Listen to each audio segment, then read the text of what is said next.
আলাইকুম রহমতুল্লাহি ওয়া বারাকাতুহু। বাড়ল জ্বালানি তেলের দাম। দেশে ভোক্তা পর্যায়ে সব ধরনের জ্বালানি তেলের দাম বাড়িয়েছে সরকার। নতুন মূল্য অনুযায়ী প্রতি লিটার ডিজেল, অকটেন, পেট্রোল ও কেরোসিনের দাম 2 টাকা করে বৃদ্ধি পেয়েছে।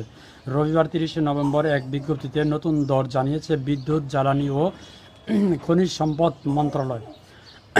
মন্ত্রণালয়ের বার্তা বলা হয়েছে, বিশ্ববাজারে মূল্য অবকাঠামো সঙ্গে সামঞ্জস্য রেখে স্বয়ংক্রিয় পদ্ধতিতে প্রতি মাসে জ্বালানি তেলের দাম নির্ধারণ করা হচ্ছে।